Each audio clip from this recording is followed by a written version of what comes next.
Mike's with Billy Bush. Great title. You know it.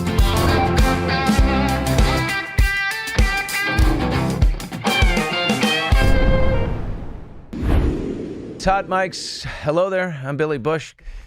All right. Well, over 25 years ago, FBI agent Robert Hilland, desperate to solve a decade-long case, reached out to John Edward, world-renowned psychic medium, who had his own doubts and struggles with the title psychic. Well, an unexpected team was formed. They write about the cases that they've tackled since they met in the new book, Chasing Evil, Shocking Crime, Supernatural Forces, and an FBI agent's search for hope and justice. We are very excited to welcome Robert Hilland and John Edward. It's Bob, right? It is. Thank you. It's Bob. John, we have known each other for many years on and off through Access Hollywood and the Today Show and all that stuff. Welcome to you both. Thank you. Wow. Your story begins in 1991 when you come face to face with John Smith, the serial killer in a New Jersey police station. He was there reporting that his wife, Fran, was missing. But one look at this guy, and Bob, your skin starts crawling.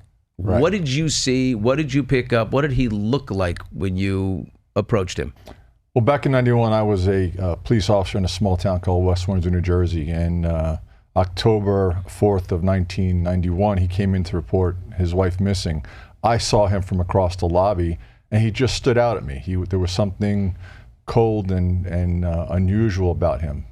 He certainly drew my attention, but other than that, I just remember him having an impact on my memory. How long did it take you to discover that this guy's reporting his wife missing, but that his first wife, Janice Hartman, went missing 17 years before that?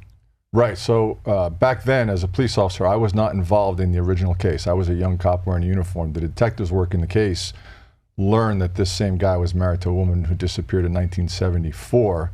And then they joined forces with other agencies from Ohio, Connecticut, Florida, all over the place to try to bring closure to these cases without success. It wasn't until many years later, in 1997, when I left and joined the FBI, that I started looking at the case.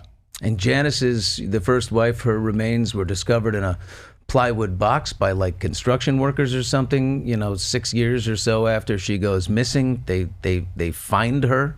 Right, she's found on the side of a road in Indiana. Right.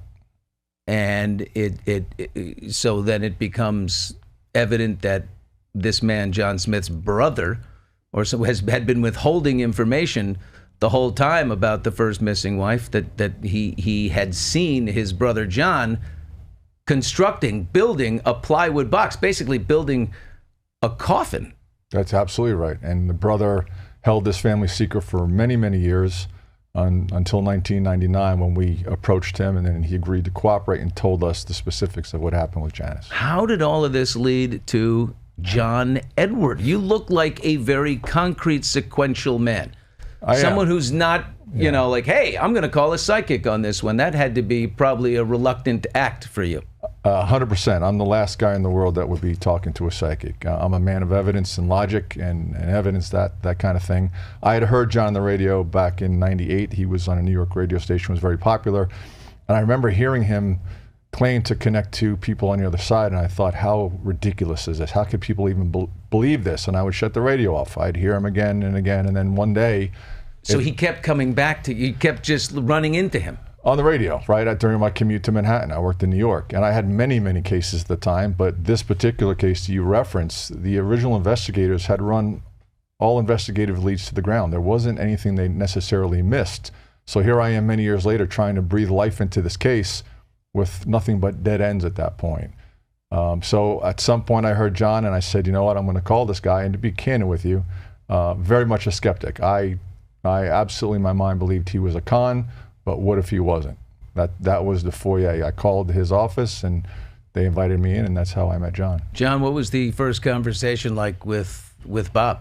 The first conversation was just like a regular reading for me. It was something, it's not, my area is not this. My area is I worked with regular people. I helped to connect them with their loved ones and friends in spirit. And that was my goal, right? And so now he's coming into the equation based upon one inquiry to my office my assistant made it much more urgent to me and said, we have to get him in. So I said, okay, put him in. So when he came in, I treated it like it was just any other. You thought you were doing a reading or at least a session with him? Yeah, well, I was going to treat it, whatever he needed me to do, I was going to treat it like as if anybody walked in. I have my process. I'm a little OCD, so I have a certain way that I have to read people, and I don't want any information. I want to just be able to be a blank slate. And I sat with him and another police guy that came in, and I gave them my big spiel, like here's how information comes through. Like, I see, hear, and feel energy. Whatever I see, hear, and feel, I'm going to say. Please don't elaborate. Just say yes or no. If you have questions, hold it to the end. And then I believe you put out the evidence bags, right? I did. I was absolutely skeptical, and I didn't want to waste my time or his time. And I was asked to bring to John any belongings or artifacts connected to whoever this person was we were looking for. Neither John nor his assistant knew anything about this case. So I had brought 5 items that belonged to our victim, Betty Fran. But that day before I went to see John, I went around my office and I grabbed other objects from other women, 4 women in my office, as control items, if you will, in an experiment. And I laid all these out in front of John. They were all trying to distract him, trying to disprove, 100%. Either if he starts picking you're up, you're an FBI agent. You're like, I'm not going to take your word for it. If he picks up one of these things and starts trying to come up with some nonsense, I'm done. I'm going to walk out. Thanks for your time.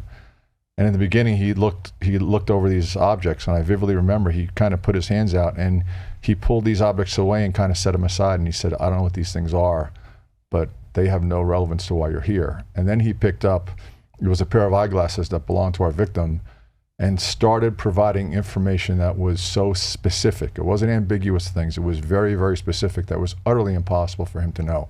And what? Like what? He called her by her name. He said she has 2 names. It's like Betty Fran, but she goes by Fran. He described what that's specific. He described what she looked like. He described how many children she had. He described things like she had a metal screw or pin or rod in her hip, which was true. And he was very careful. He says, well, she's been killed. The person that did this is either a boyfriend or a husband with a J first name, and I'm pretty sure it's the name John. And from there, the information just kept coming. And please also keep in mind, John said, when I start giving you information, don't interrupt me. Don't give me affirmation. Just listen intently. So, we're just sitting there quiet as he's throwing all the stuff, which is impossible for him to know. And my world was spinning. And then, but the cool part for me is that this expression doesn't change. Like, there's just he's just very solid. So I have no idea while I'm doing this, is this making sense, or is he going to think I'm absolutely off my rocker? My dad was a New York City police officer who was not a fan of this subject matter and absolutely said one of 2 things to me. 1, don't sully our name, and 2, don't ever let me find out you're working with the police. So this was so out of the realm. This was taboo for this you. was hugely taboo. So there was a part of me that was being slightly energetically rebellious by even doing this. But I felt you know what? If I could help, let me try. But I felt a pull towards saying yes to this. Why? I don't know. I don't know, because I normally said no. When people would ask me, regular people ask me to work on cases, I'm like, no, I don't do that. It's not my thing. But I think, there a part of you if I can do this, I can, show my dad that heck, yeah, I have the you're wrong and I'm right. Billy, I don't think I got to that point for years, but I think you're spot on with that. But I also think that there was a level of, I started doing this work at 15, and I wore glasses at 15 when I didn't need them, so people would perceive me as being older and maybe wiser, because nobody wanted to take the 15-year-old kid seriously. So I think I was always fighting for credibility. I was constantly looking for validation and for the process, not for me. And I think that, the prestige of, wow, an FBI agent is looking to come for your assistance. How do you say no? It's like when HBO was doing a documentary called Life After Life. It was America Undercover, Life After Life. And they invited me to come on back in 1999. And they said, we have Dr. Gary Schwartz, who is, at the University of Arizona. He wants to do double-blind studies to test your abilities. It was me and a number of other mediums. And I was like, how do we not say yes to that? How do you not say yes, right? So to me, it fell in that bucket. It was, I think I need to say yes. Civic duty. I don't know. I think it was more of a responsibility to the subject matter. I take what I do so seriously that I want people to see it as being legitimate and real, and not this like, woo-woo out there, supernatural, crazy, performative thing. I want people to recognize it's just energy, and the way we can all recognize our loved ones and friends in spirit, because grief is a very real thing. So now, if this could lend credibility in some way, but it wasn't like I was doing it for the public, because we never discussed it. No, never. Like, my rule with him was, I'll help you, but don't put my name anywhere. Like, that was my rule too. and his rule was like, well, I want to keep my job, so we're good, So we went clandestine for like 25 years. Yep. Well, you got over it because you have a book together. So Yeah. at this time, the hurdle has been But cleared. that was a journey. That was a transformative journey that started with a little boy named Noah. Mm. And we'll get to that. But Bob, so you get this information about the glasses that belong to Fran. Yeah. And so immediately you start connecting that, okay, wow, everything I thought I knew or what I didn't believe is now being challenged right before my eyes. Where did you go from there? Well, one of the specific things he said that day, he threw out, whose name is Michael? He said, Michael knows everything. Well, Michael turned out to be John Smith's younger brother. He says, Michael holds the key to this case. He was very emphatic about that. Interestingly, when I went through the police, decades of law enforcement investigative reports, there's what's written in the reports and what's not written in the reports. So the only way you get that is by talking to the men and women who conducted the investigation. And a few of them would say, we had this feeling that Michael may know something, just a feeling. So you mentioned Michael to them and they say, oh, there is a Michael, that's John's brother. John brings it up. I never introduced the name Michael to John. John brings it up, and he says Michael holds the key to this case. And shortly after that, all of a sudden, John's demeanor changed, and he had like this look, and he said, "Wait a minute, why are you really here?" And I thought he was tapping into that. I thought he was a con. And he says, "You have this body. You have this victim. It's a wooden box on the side of the road." He said, "I see a line of police cars. I see the newspaper article. It says girl in the box." He described this scene. And at this point, Billy, neither myself or this detective, we have no clue as to what he's talking about. This hasn't happened yet. She hasn't, She was found. She was found in 1980, but she was buried as a Jane Doe. None of us knew this. But John is thinking, I don't understand why you're here. You have this victim. I see the police cars. We have no idea. And he goes, oh, wait a minute. This guy you're looking at has killed other women. You guys haven't connected those dots yet. And then the last piece on that day that really stood out for me is I'd heard John on the radio. When he spoke to people on the radio, he claimed that he could connect to their loved ones. So I arranged for this victim's daughter to get on a phone call with John. And in doing that, John started keying on some particular person. And this young lady saying, "I'm sorry, I don't know what you're talking about." The detective next to me starts thinking John's talking about him. And I'm just sitting there silently. John says, "Wait a minute." And he points to me. And then John starts providing information about me and my father and his father and my family secrets that I didn't even know. He's telling me things, and I go, "Yeah, I know who you're talking about, but what you're saying, that's not right." A week later, when I talked to my parents, all of a sudden the family skeletons start coming out, and like what, if I may? Yeah, like a child that was born that nobody discussed because it was born out of wedlock, that kind of thing, like a secret brother that wasn't acknowledged, things of that nature. My father, I jokingly call my dad Archie Bunker, if you remember Archie Bunker. Yeah. And I'll never forget that the hands down, the single thing that I remember about that day more than anything else is I'm taking all this information and I'm dealing in logic and reason, and none of this makes sense to me. How could he know this stuff? He talks about my father's father. My father was alive at the time. And he said to me, "Who's named Robert besides yourself?" Well, I'm Junior. And John says, "Who has a drinking problem, you or your father?" Father. When he said that, yeah, that's utterly impossible for him to know. And then he goes on to describe my father and my relationship with my father and his relationship with his father. And it was like somebody took a snow globe and shook it up. I couldn't make heads or tails of what was going on. And after that, I had to marinate in this and figure out, hey, this doesn't align with anything that I understand or believe in, but I can't deny it.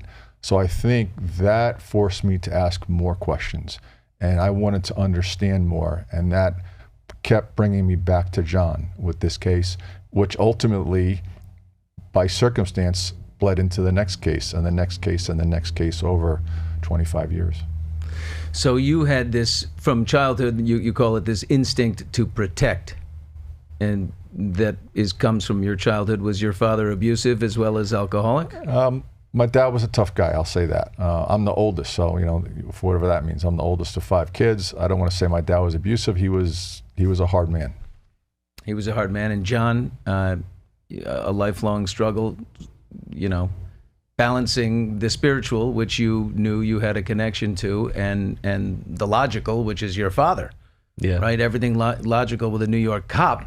And career military guy. And a career military guy. So he's disapproving of 2 uniforms, this 15-year-old kid who's saying, oh my gosh, look what I'm able to do. Yeah, he actually said to me legitimately, he said, why is it that whenever a psychic works with the police, they always say the body's going to be found by water? If 90% of the 90% of the globe is water, it's the odds are already stacked in the psychic's favor. Or a tree. It's by a tree. Oh, it's by a tree? So John's advice to you, or his knowledge he shares with you, is that basically Michael has all the answers. Mm-hmm. You find Michael, you solve the case. Not as easy as that, but ultimately that's how it happened. That's how it went down. Yeah. Right. I mean, he knew the plywood box, and so that connection was made. Right. And so we solved the second wife, Fran, disappears in 1991. Never found. No. So when you first encounter this man, he's reporting a missing wife. But she will be. I just have to go on record. She will be eventually. She will. Oh yeah. How do you know that? Because when we first met, I was emphatic that he had to remember that she had breast implants, and they needed to know keep the serial number of the breast implants. And the only reason why they would need to know that is that's how they're going to identify her. They're going to identify her through the serial number, but they will have decomposed, won't they? Breast implants won't. They'll still be there with the serial number? Mm-hmm. They're imprinted on them. Oh my God, I'm just learning right now, if someone dies with breast implants, the breasts remain, but they go. Because I guess they're silicone, and silicone doesn't disintegrate. So there's actually a really funny moment here. So there's so many cases that are in this book that I only went to a couple other psychics when we had an impasse. And one of the psychics I went to, she's now passed. Her name is Shelley Peck. And Shelley was like, they're never going to find her. So she and I had a psych off. We had this moment of absolutely not. So far she's right. But before I leave this physical world and I have to go face her, she better be found. And she hasn't not been found because of lack of effort. I spent my career professionally and personally looking for Fran. I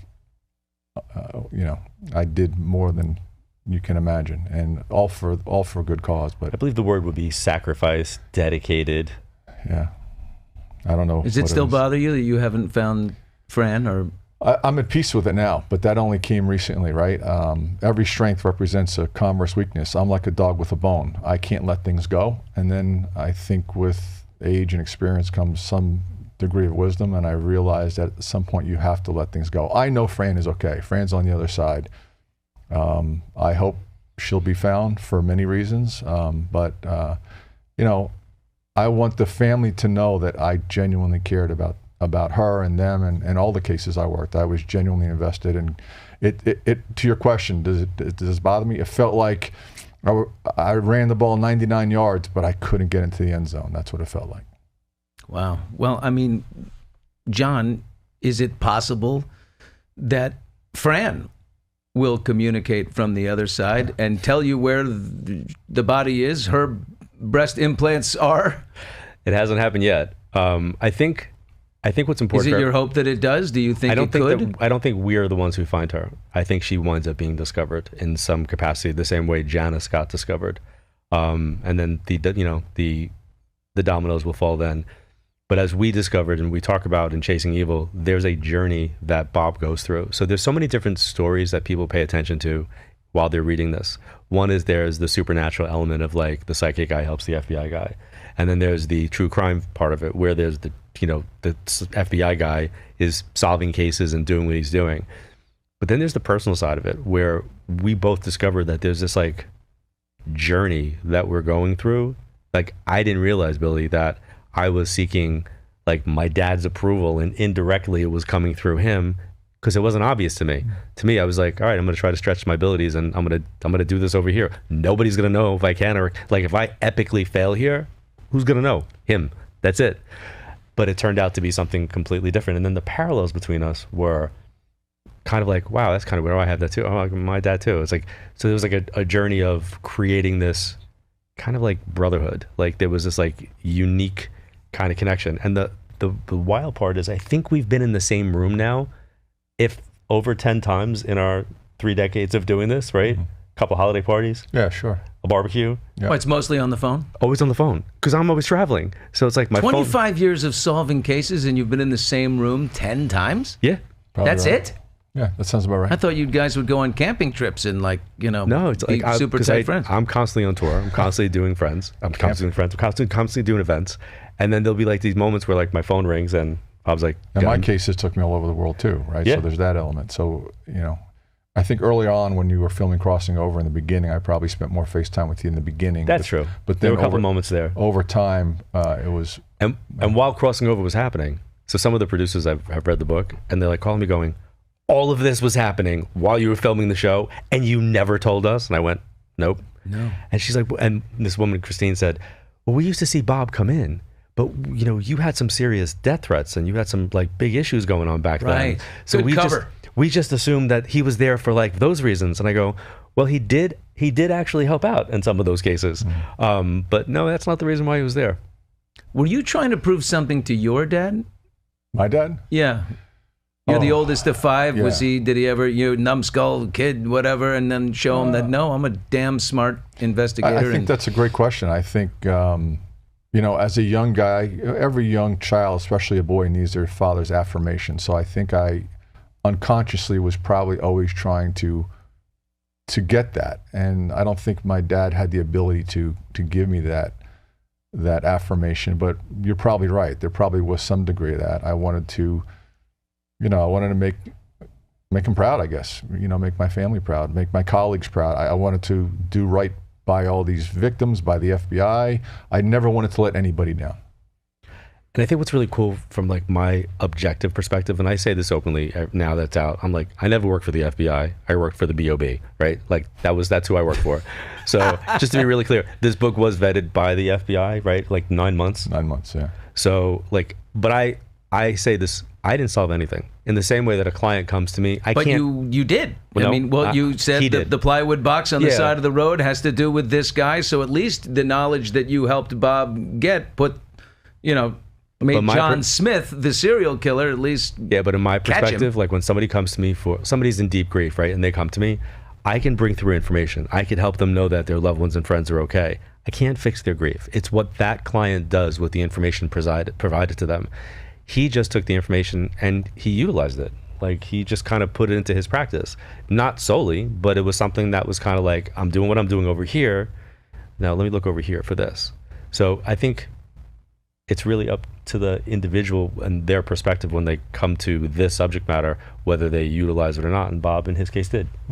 So your maiden voyage together regarding serial killer John Smith was a success. I can't help but think where there's 2, there's 3.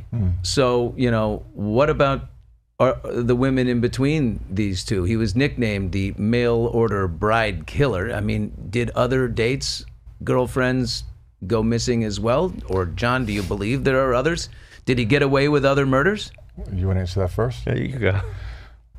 Great question. I'll answer it this way.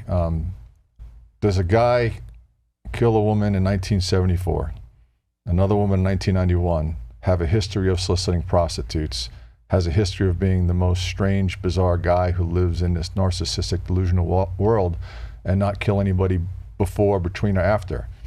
I can tell you that I was not able to tie him to any other murders. His name is John Smith, which is the most common name in the United States. There's only a few 100,000 of those men in the United States. And unfortunately, the way marriage records are kept in the United States, it's at state level, county level, city level. I would not be surprised at all if there was another Mrs. Smith who vanished. And during this case, we didn't even know where he was. And John told us that day, he's west, he's like California, he's in California. We didn't know where he was. This is before 9/11. It was a little bit more difficult to find people with the name John Smith back then. And when we did find him, he had yet remarried again. So now we're dealt with the problem. Holy cow, this guy's married again. He's going to kill her. Now we have a sense of urgency about it, right? Oh my God. So you got him. Got him. Can I just say at this point, I don't know if this is appropriate, but John, if we're going here, do you in interviews, sometimes do you feel something from the other side? I don't normally when I'm in an interview mode, because it's kind of like going from drive to reverse. So it's like it's two different like parts of my brain that I feel like I'm Can I using. say that if you do, will you speak up no matter what we're doing? Yes. If something happens, we want to know. That would be amazing. Okay, so the relationship continues at this point. All of a sudden, Bob, you've got the case of George Smith in 2005. A young husband falls off a cruise ship. A lot of us have been watching Amy Bradley is Missing lately on Netflix, so this kind of hits home. But anyway, George's wife, Jennifer, initially a suspect because she was really drunk with him the night before, and her memories of the night were blurry. But there was blood found on the lifeboat below his cabin right there, just over the railing.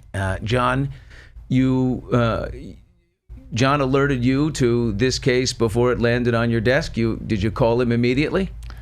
The week before I was called into this case, we were having dinner in upstate New York, Albany. in Albany. Yeah, you're doing an event up there, and just making small talk. And he looked up at me and said, "Bob, you're going on a cruise next week."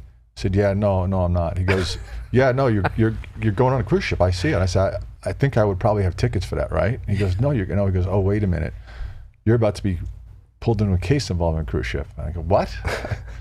And sure enough, a week later, I get a call asked to come up and help on this case of George Smith, who disappeared off of this cruise ship. So you initiated the call to him. What were you doing? We were actually having dinner. You were having dinner. One of your 10 times together, nice little dinner, talking about life and the case you had worked on before. At that moment, we were probably talking about kids. Probably. We were probably like, just relaxing. Talking about like family stuff, because every time we did get together over the phone, it was always about a case or what about this. And one of the cool things for me, like the stretching part of my ability with Bob, is that if I'm reading for a client and they say, "Do you see me getting the promotion?" And I say, "No, I do not." Then they try to ask me that same question again. I don't get any more information. So he would attempt to ask me the same question from a slightly different perspective, and I would go to say, "No, I've already answered that," but then I got more information, and I was like, "Wait, this is new." Yeah. For some reason with him, it worked. He'd ask me the same question in different perspectives, and I would literally get the answer to the questions that he was asking. And I'm like, and that came over time, though. I learned early on that if I asked a question of you the wrong way, it had a tendency to shut you down. Like, for example, if I say, "Did Joe kill Susie?" you would shut down. I could say, I feel profiled. "No, it's just the way it worked." And then He's concrete sequential Bob. Right. Just being Bob. You're a funny guy, Billy. Yeah. I would have to say, "Did Mary know who killed her?" Yes. Was Mary in a relationship with this person? Yes. Yeah. Was Joe present when Susie was killed? Yes. Did Joe kill Susie? Yes. That's how it would go. I'm discovering this here, Billy. Right. Little wine and candles before you get a massage. But right. I think I know where that comes relationships from. work. Many years ago, I had a experience where I did a live event and I read for somebody, and then they came to me for a private reading, and her niece was missing. And long story short, every piece of information I gave them, it appeared as if it was her boyfriend who did it. Oh, that's right. His name was Michael, right? Yep. Yeah. And I remember thinking, yeah, this guy totally must have done it. And it wasn't. It was the neighbor. And it kind of threw me. Whose name was Michael. Whose name was Michael, right. Yep. And what made me freak out was like, oh, this is too interpretational. Like, what if I don't want the responsibility? Like, I don't want to know who did it. So even if somebody did come through in a reading, like a regular person, I'm reading a normal client, and that person lost their life to someone, I won't get that because I don't want to get that. So they could be yelling it out to me like, Joe did it. And I'm just not going to process that because I don't want that responsibility. So I guess that's why I work with you, because you have the responsibility. Wow. Back to the cruise ship. Yep.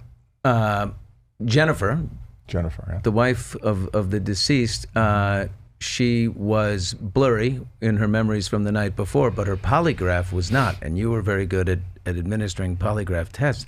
How accurate what was that? And she was just ice cold, like believable? Well, I was called up because of my many years working these cold case murders, and my supervisor at the time, I was doing polygraphs as well, and he asked me to come up about this cruise ship case of which I knew nothing about. I think I had maybe seen something about it. And the young case agent, when he briefed me about it, clearly had the inclination that, hey, she's withholding information. There were stories that she hooked up with somebody else on the ship, and that somehow she was involved with the disappearance of her husband. And when I went in to meet with her, when you're going to administer a polygraph, you have to be completely objective. It's equally important to exonerate an innocent person as it is to identify the person responsible for a crime. Right, you can't have a motive going in. No, I'm looking for... Polygraph must be objective. It's equally important to exonerate the innocent. And I remember meeting her, and as you might imagine, she went from starting her life with the man that she loved to now she's a widow in a matter of a week. So now she's sitting in the FBI office with me, very emotional, but some things jumped out at me, even independent of the polygraph test, when she talked to me, which went to her favor. And it's a mistake to say somebody dramatically passed or failed the polygraph, but her charts were clear. I mean, there was no doubt she was being forthright with us about her involvement. But Harvey Weinstein passed his polygraph test, and Harvey, I didn't polygraph Harvey. Well, I know you didn't, but I mean, how accurate are they? They're only as good as the person administering the test. So I'll just leave it at that. A polygraph test conducted by a competent person who knows what they're doing with a blind quality control, it's very, very accurate. Now, that's a whole nother conversation, but don't they go on like blood pressure and hypertension and things like that? Isn't that what a polygraph picks up? And this is a woman who's lost her brand new husband. It was not. She's got to be tense at least. 100%. It was not an easy polygraph, and I asked her very difficult questions, such as, "Are you deliberately withholding any information about what happened to George on that cruise ship? Do you know what happened to George?" Those are very tough questions, and she passed that test cleanly. So a polygraph can get through, what would be natural state of emotion. There are methodologies. Just imagine this. Imagine when you have a missing child, and you're asked to come in and polygraph the parents of this child, and let's say they have nothing to do with the child's disappearance. Don't you think they're going to feel some sense of guilt or responsibility? Yeah, there's ways. Right. There's ways in which you can compensate for that. So that's a whole nother conversation. But a video recovered from the cruise ship shows some guys from Brooklyn laughing, having a good time, and they're joking about George going, quote, parasailing without a parachute shortly after he went missing. What led you to this? So I think this case has been covered extensively in all the investigative shows, but after Jennifer was cleared past her test, then I came to learn that there were other subjects, these young boys from Brooklyn, New York, who are of Russian families, and there were some issues with their behavior with George. By time and location, they were the last people to be with him when he was last seen alive. We investigated that to the nth degree. It was very evident circumstantially that a foul happened there. But again, he went into the ocean, and prosecuting a case without a body is difficult. I don't want to speak ill against the prosecutors, but I think from what I do know about the case, which is a lot, there was enough to bring charges against at least 2 or 3 of these guys. And we found out that they had attempted SA, which we say on YouTube so they don't ding it. That was captured on the video. Of a 17-year-old girl. 17-year-old girl on the ship, yeah. They got her drunk. They brought some absinthe on, and she didn't even know who or where she was. And they brought her to their cabin instead of their cabin, and they took turns assaulting her repeatedly. Yeah. Mm-hmm. Oh, my God. John, what did you... So John told you you're going on a cruise ship. And then you realize, oh God, this thing hits my desk. I am going on a cruise ship, but it is to investigate. Yeah, What else did John do to help you? So, for example, this? in that case, I want to be clear. I never started any of my investigations with John. Right. My investigation started on leads, on evidence, on witnesses. When I ran those to ground and there were nothing but dead ends, then I would talk to John when, everything had been exhausted. So after the polygraph, and I spent hours in the room with Jennifer, and then I learned about these other boys, I talked to John. And again, when I say I talk to John, I don't brief him. I don't say, hey, let me tell you what's going on. I say, I want to talk to you about this case. And I don't want to put you on the spot here, but he was very specific. He says, Bob, I see them throwing him off the balcony. I see them throwing him off. I don't recall that. Yes, 100%. You don't recall I it? don't actually. I see them holding him upside down. Yeah. So one of the interesting things about doing this is my 40th year doing this. I've been doing this since I'm 15 years old, right? So You must be exhausted. I've burnt a lot of brain cells. Like, I don't remember a lot of the stuff that has like transpired. People will like come up to me and say, you said this in a reading. Unless they say how I said something, I know how I communicate, and I know I wouldn't say certain things. This guy, I believe, because he documents everything. He's like, he can give you like dates and times and when things took place. But and he helped me in that case identify, I'm not giving information. He's telling me who's who in the puzzle here. And he said, these are the pieces. These are the two. You need to focus your energies on these two. And to get to this guy, you're going to go through his father. And he would kind of give me those touch points. So my perspective is what I'm doing for him is nothing different than what I would do for a regular client. It's just it's being applied to what he's asking about. So if I'm reading for somebody who's a nurse practitioner at a hospital and is dealing with administration issues, I'm going to get the same information about what they're doing in their jobs, and they're going to apply it to what they're doing. I just apply it to his job. Yeah. Did you ever just decide like, okay, I got to cut off Bob? I mean, he keeps calling me, or did you this secret side project that you had going for all these years, did you just felt a loyalty and a duty, I think the word is, besides the kinship, right? Besides like he's family, I did feel a sense of duty. And I think that's where the kind of like proving it to my dad or getting the respect of my dad, or would my dad appreciate the fact that I did that. But there's also something that I think everybody should know is that Bob represents so many people that we'll never know their names. We'll never know their faces. We'll never know their sacrifices. We'll never know what it is that they did on the behalf of protecting people. So I felt like if I could help him keep him safe in some area that he's going into, if I could help him crack a case, or if I could give him insights, or if I could just be that person to listen if he needed somebody to talk to, I wanted to be able to help in that capacity. Plus, I think if you do this work, if you're like a medium, you got to be like nosy. I'm nosy. So it's like I became intrigued by some of the stuff. So it became an intriguing moment for me. Like when we were done with cases, I would be like, cool. Yeah. So you could ask like your own questions, your own investigative questions of Bob, and then while you're doing that, it just opens some pathways to receive information. My readings are investigative. Like in my mind, like I am literally like I don't read. I don't have a performative style when I'm reading. I am legitimately like factual. Like I want information. I want facts. I want to provide validation that I'm talking to the person. So it's not very warm and fuzzy or fluffy. So we were a good match. And I'll just add this. I wasn't incessantly calling him. No. The majority of cases I worked, John probably didn't even know I was doing it. It was those cases where there were no more leads, where I would say, well, what am I going to do now? It was those kinds of cases. John was exceptional. I mean, and in some of the cases which are reflected in the book, sometimes he would tell me things at a time. I go, what are you talking about? Like one day he says, look for a soccer ball, and I go, what? Yeah. This is the stolen weapens in Guyana. What do you mean a soccer ball? And I can't say how many times I would say, this guy's cracked now. He's lost it. I'm going over to work a CT counterterrorism case, and he wants me to look for a soccer ball, and almost like dismissive of it. And then when that event would manifest, for me, I struggled, because I would say, hey, am I making this up? Is this my imagination? But it was undeniable, right? I was very intentional about not letting my imagination run away with me.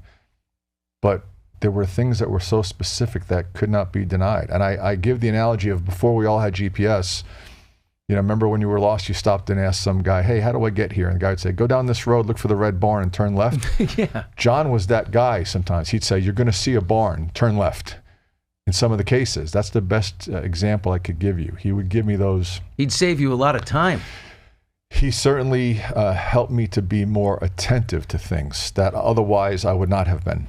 Right. Right. Because you're factual and so detailed. It would have been meaningless to me. But he said, hey, when this happens, look for this. Or if you're interrogating somebody and this happens, you say this or do that. But this is the exact energy that I want clients when they come to see me to have. I want them to be open, like, okay. And then I want them to be objective enough to listen, because that's how the information can actually help someone, right? He didn't go looking for it, but when he recognized it, he was like, oh, this is where I go left, or this is where I look for this, or this is where I pay attention to that. And I think that's really the difference, because so many people will come to me for a reading with an agenda, with a bias. I want to have this, I want to have that. So if that moment doesn't happen, they will miss all the other stuff that's taking place and discount it and say, no, that's not true. And to that point, there were many times where I would come to John asking for his thoughts on a particular matter, and he'd say, yeah, I'm getting nothing on that. I'm like, what do you mean you're getting nothing on that? This is a big case. Yeah, I'm getting nothing. And he'd say, but what about this? And I'm like, I don't even know what that is. Yeah. Right? That happened as well. You guys walked me to it. And by the way, if you're just tuning in on TuneIn or wherever you are, we're talking to John Edward, the world famous medium and psychic, and Bob Hilland, who is an FBI investigator. They've worked together for 25 years, clandestinely or in private, in secret, and now they have their book Chasing Evil, talking about the cases that they have solved. And we talked about the stolen weapons. In 2006 in Guyana, Bob, you were sent to investigate a stolen cache of weapons, AK-47s and rocket-propelled grenades, explosives, stolen from the Guyana Defense Force. So I guess the Americans, we had sold them to them and they went unaccounted for, or they were stolen. Your fear probably that they'd gotten into dangerous hands. Did you call John, or John, did you know he was going on this trip? No. And give him the information that he needed? Well, how did you tell him about the soccer ball? Yeah, so I called John before I was going to deploy overseas. And as to your point, there was a large cache of weapons. And the United States government, we were obviously concerned that, hey, there's a lot of bad people in the black market. Did we sell them to Guyana? I don't know that is the case. I just know that there were large amounts of weapons, RPGs, automatic weapons, things of that nature, crates of them, tractor trailers, loads of them that had disappeared. And they were on the compound of this Guyanese Defense Force. And Guyana at the time, it probably still is today, was the #1 depot of all the drugs coming out of South America coming to the United States. So there were a lot of drug czars and warlords there.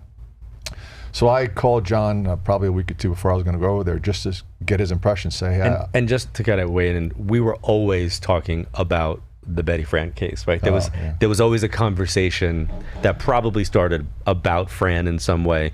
Where were we at? Your was very there anything first else? case together. Yeah, it was like it was a constant. So Fran was always part of the equation. Yeah, for sure. And then these other things would come like offshoots. And I remember once or twice, and I think this was one of those examples. I was actually concerned about your safety.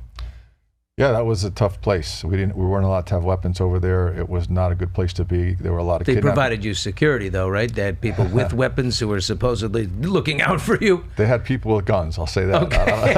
I hope they're with me. I hope they're with me. But, oftentimes when I was going to deploy overseas on this or other cases, I would say, hey, I'm going somewhere, and what are your impressions? Just to kind of, hear from him. And he strangely said, Bob, they're showing me a soccer ball. I don't know what the soccer ball means, and I go, I'm not going to play soccer, and that proved to be very subtly significant when I was over there. How did you, you don't know rhyme or reason how a soccer ball, but all of a sudden you start, I mean, like, listen, I could be talking to you guys right now and I could start thinking about a soccer ball, but I don't know that it's going to happen. Well, it's a different kind of thinking for me, right? So it's more of a receiving. Is there a feeling that you get so like oh, the way my soccer process ball. works is I see, hear, and feel information, right? I see and hear and feel energy, and then whatever I'm seeing, I have to interpret like, well, what does that mean for me? So initially, when they show me the soccer ball, I'm thinking like, well, soccer balls, I would think of like, South America or Spain, or I would think about Argentina. I would think about people playing soccer, but then there's the feeling that goes with it. And I was in a position whenever he would ask me questions or whenever I would get information where I was already going to be thinking about, okay, is this going to be a clue? Is this going to be a thing? Is this going to be a direction? So my brain was already in that zone where he was concerned, where it would be different if I was doing it for a regular client. So my filter for him was always going to be thinking in terms of what he's doing. So before he deploys to Guyana to go investigate the missing weapons, you say, oh, by the way, be on the lookout for a soccer ball, of which there are millions everywhere down there. I would say that there would be moments where I would give him, again, energetic direction about where he was going or what he was doing and how it may play out or where to be cautious or what to look for. Usually it was like what to look for, right? Yes. Like when you see this or when if A, then B, right? And the soccer ball ended up being on the shirt of a boy. The very condensed version, the investigative facts strongly suggested that the Guyanese Defense Force was complicit in the disappearance of these weapons. I mean, they were stored past 2, if not 3 armed checkpoints. So, they're not just going to disappear on their own. And so I'm there leading a team of 6 or 7 other FBI agents. And you just had this feeling like everybody here is involved in this. Like it was ridiculous, and don't trust anybody, which was a common theme that you would say, don't trust anybody. So my team is there doing interviews and interrogations, and that's a whole nother story that's in the book as well. But as I was there in charge of this team, there was this particular young, 19, 20-year-old guy who was one of the security guys with a weapon who was there to help us. And no matter where I went, he was always looking at me, almost like staring at me a little bit too long. And when I would make eye contact, he would quickly turn away. To the point where it became, my instinct was, hey, I need to talk to this guy. There's something, this guy clearly knows something. Yeah. And so and he's thinking, I hope the big 6'7" guy doesn't talk to me. Yeah, but the challenge is, he's in front of a dozen or more of his colleagues, all with weapons, and his 2 superior officers are there. So how do I pull this off without being overt about it or getting this guy jammed up? And I don't even know what this guy's got. So I make my way down under the ruse I was going to make myself a cup of coffee or something, and he's standing there, and I just make small talk with him. And as he turns, he's wearing this, the colors of Guyana. I think it's maybe green, yellow, and red. And clear as day, he has this prominent soccer ball on his chest. Huh. And that's a moment where you go, all right, is this just coincidence or what? And it turns out that he knew where the weapons were. Wow. So, end of story. Do we recover them or so? It's in the book, Billy. It's in the book. It's in the book. Something tells me some people got in your way. And also that you were relieved to get the hell out of Guyana when you did. More than just this case. There were many countries where we were not in control of the environment, whether it was here or maybe some of the former Soviet Union bloc countries where there were political assassinations, and you're dealing with the former KGB, where I could not wait to get wheels up and get back home. Or Afghanistan, you can't wait to get back home. In short, these weapons could have been used and deployed somewhere, but we don't know how or where or who went down. Okay, the most fascinating thing, because it has to do with football for me, is you guys connected over the Michael Vick situation. 2007, Michael Vick is an amazing quarterback in the NFL. He's got this property in Virginia. He is running this dog fighting ring, right? Bad News Kennels. I remember this like yesterday. Michael Vick is, he's putting on dog fights for sport and money. Like 70 pit bulls confined into kennels blood smeared, like there's this dog, this is like sick, disgusting stuff. You are deployed to go talk to Michael Vick about this. How do you find out about it? And John, how is your role? What is your role in Michael Vick and the dog fighting? So first of all, before he says it, let me just establish that I am sports challenged. I didn't know who he. I'm not. I'm not sports inclined. I didn't know who he was. Yeah, that's very true. So what happened was the FBI, we did not lead that investigation. It was the Virginia State Police, and then ultimately the United States Department of Agriculture, believe it or not, they were charged with investigating this case. They had run it to ground, and without wasting why they couldn't prove? I mean, they had Michael's property. He had all the kennels. Yeah. Right, but the specific issue was there were two other conspirators that were his friends from his neighborhood that were involved in this, and they cooperated with the prosecutors in the case and told detailed stories about how the business was run and what was happening with these dogs. And the challenge was Vick was claiming plausible deniability. He went so far before the federal magistrate, Henry Hill, and he said, "Look, Your Honor, I take responsibility because, I knew this business existed. I was a part of it. These guys worked for me. But, Your Honor, I personally never tortured or killed any of these dogs." And the conspirator said, "The heck he didn't."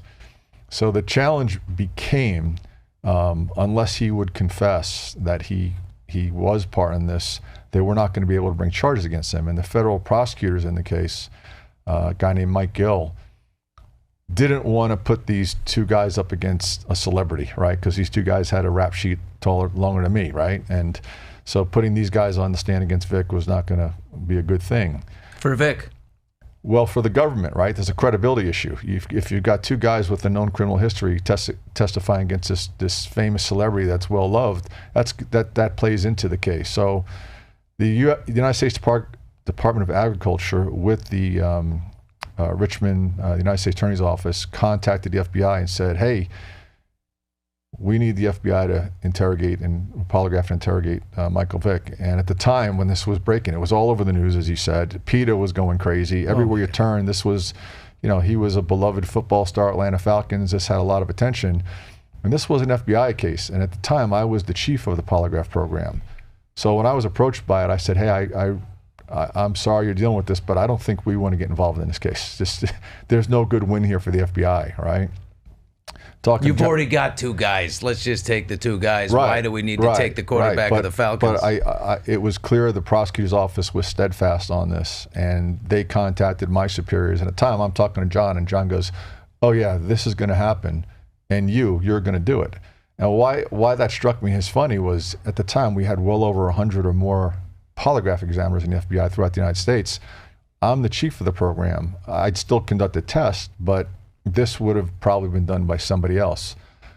But sure enough, it was decided that I was going to be the guy. And before the polygraph, I'm on the phone with John. He says, "Yeah, you're going to need to talk to him about football." Thank God you didn't talk to him about football, John, or else it would have gone nowhere. Of course, he then laughed. Football, of course, right? I mean, yeah. he's a football player. And he goes, no, you're going to say something during the interview football related that's going to help him admit this. And he also said something very strange. He said, and words matter with John. He said to me, when he confesses, there'll be 3 people in the room. So why that was important, he used the word when, that's a presumptive, so it's going to happen. But 3 people in the room doesn't make sense, because when I'm talking to somebody, it's only me and that person in the room. There's never a third person. And true enough, Michael Vick ultimately did admit his involvement in torturing and killing of these dogs. He did so in the room with me, with the presence of his attorney. The attorney, which was shocking. I mean, every good interviewer will tell you all your war stories. I don't know that I've had many confessions in the presence of the subject's attorney. And how I got him to confess was by using football analogies, which helped him to understand his circumstance. So you said, when you find the open receiver here, or very much so. I basically my analogy was, I said to him, "Michael, let me ask you, you're a famous guy. Why are you famous?" And he said, "Well, I'm a football player." I said, "No, there's a lot of football players. What is it about you?" So I'm a quarterback. "Nope." I'm fast as hell. That's what 100%. He says, well, I'm fast. I said, Michael, that's it. You've got it's fascinating. It's exciting to watch you. You've got this incredible ability when the pocket is collapsing and you're about to take the hit or go down. Miraculous, you scramble out of it and you either run for the first down. Oh, and your only scramble is to tell me the damn truth now, Michael. Or you look for the open receiver. And I said, let me tell you something, Mike. You can lie to me. You can lie to the investigators. You can lie to the judges. The only open man you've got right now is the guy sitting right next to you. He's the only one. And this, instead of being sacked and losing the game, this is your life. Wow. That was the analogy. Coach John Edward right there. Mr. Football himself. Mr. Football. You think you don't know anything about football. You're going to be consulting every team. I got to interject something real quick about his thing about sports. There was a separate case covered in the book of a famous fugitive by the name of Whitey Bulger. Whitey Bulger. Well, a strange set of circumstances happened where two senior agents who were directly involved in that investigation, I brought them to meet John when we were still looking for Whitey Bulger. And John does his thing, which is all captured in the book Chasing Evil. And when it's over, John says, how'd it go? I said, it was good. I said, do you know who this guy is we're talking about? Because in the reading, John kept referring to him as James. Because James Whitey Bulger. James, right? And I said, we're talking about Whitey Bulger here. And he goes, is that a baseball player? Who's Whitey Bulger? Whitey Herzog. Yeah. Oh, my gosh. Well, I have to know, when Michael confessed, was he remorseful or was he like, okay, you got me? I think it's fair to say he was remorseful, but I think he couldn't understand the gravity of his circumstance. I think because he grew up in a cultural, the cultural environment, kind of a bumpkin where this was 100%. It was. He grew up in a. He didn't know what he had done. He couldn't understand. Wow. He would say repeatedly to me, "I don't understand. We're talking about dogs. What? We're They're talking not about people, right?" So he had a hard time conceptualizing it, and I can't speak for him. I felt bad for him. He was a nice enough guy. He was in a horrible circumstance of his own doing. But the thing that he was most concerned about was not playing football again. That was his thing. And for those who know the story of Michael Vick, he didn't play for about 2 years. He went to federal prison. But the reason why, kids, you see Michael Vick on Fox NFL Sunday now is he actually did the work, as they say. He did all kinds of community activities. He worked with the ASPCA and animal shelters, and he ended up going to schools and talking about it. So he did learn, and he was reinstated when he got out, went to the Philadelphia Eagles, where he was quarterback and actually became comeback player of the year in 2010. Yeah. He went on and had another 7 years or so in the NFL. Roger Goodell put him back. It's a wonderful story of redemption, frankly, because he was a bumpkin of a kid. He turned. I take my hat off to him. He did turn his life around. I don't know him personally, but it seemed genuine to me. And now he's the head coach at Norfolk State in Virginia. Yeah. That's interesting. Wow, what this thing? It's just incredible that this went from serial killer to a cruise ship to a weapons cache in Guyana on the northern coast of South America to the National Football League over 25 years. You two guys, John Edward, Bob Hilland, FBI investigator, a medium. I mean, it's one of the most incredible relationships. So, how do you still work together? Or you? I believe we are. Right now? Well, I'd like to confess, it was me. Don't even go through the... we should probably shut the cameras off. In fact, Billy, there's something we want to talk to you about. This is all a ruse. Is this a ruse, this whole interview? You got me. Now, wait, speaking of which, what he did with the John Smith case and how you brought everybody together in his world all at one time was just like, you did what now? It was like the coolest.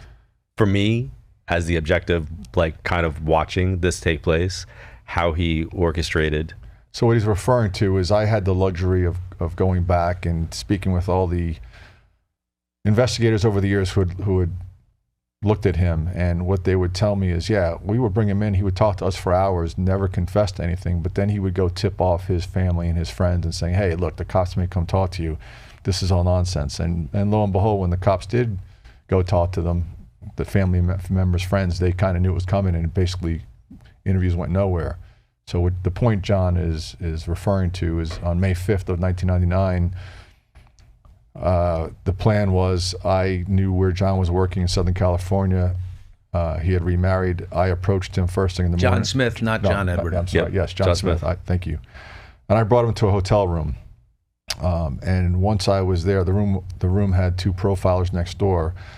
We had identified all the people in his life over decades that we felt may have a piece of the puzzle. And as soon as we brought John to that hotel, FBI agents and detectives all over the country at the same day, same time, grabbed all of those people, interviewed them all in real time, and then fed the information back to me in the room. So that's what he's referring to.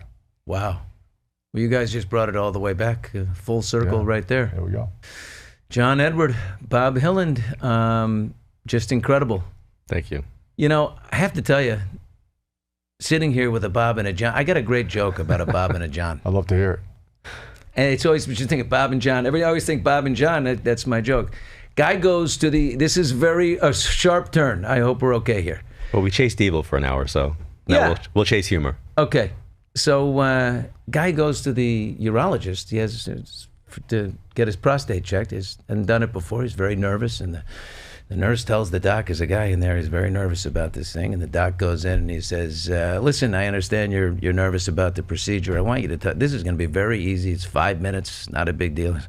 Okay, well, you know, what do we do? He says, listen, you just take your trousers down, you know, no problem, and you lean over this table right here, out on your forearms, you know, give yourself a good bracing right there. And I got this glove. This will be done. And before you know it, don't even worry. He says, okay, doc. And with that, the doc circles around. Guy takes his pants down. The doc gets in behind him. Doc's standing there. I can feel the breath of the doc on his neck. Fella's nervous as hell. He's sitting there over the table. And the doc says, now don't get an erection, Bob. And the guy turns around and goes, Bob, my name is John. He goes, no, I'm Bob. Control room? Anything? That's No, great. you got I it. think you should arrest him. Bob, you still work with the FBI? I'm retired. I now... We need you, Bob. Well, I appreciate that. Please get back into the game. I need to be needed. I now provide training to other government agencies. I teach the next generation of people. Wow. That's, you know what? That gives me comfort. Do you ever, and now you get together only socially and to talk about Fran. I think I don't want to say I'll never give up on Fran, but I've accepted Fran. I hope that when people read Chasing Evil, that when they get to the end of this book and they realize what the journey of all of us with Fran has been, that Fran actually has the last word in the book. Oh, yeah. Fran gets the last word. Yay. And as you said, the breast implants and the serial number on them will be the ultimate exoneration in the end, whenever that is. Wow. Okay. Guys, thank you so much. Thank you, Billy. Chasing Evil, Shocking Crimes, Supernatural Forces, and an FBI agent's search for hope and justice. The FBI agent is Bob Hilland, and his spiritual advisor, his medium, is John Edward. Crossing over, John Edward. John, great to see you again. Great to see you. Bob, thank you for your service Thank to you. the FBI and to all the great work. Thank you very much. Guys, what a pleasure. That's it for Hot Mics today. Thank you very much for listening. We'll see you next time. Hot Mics. Great title. You know it.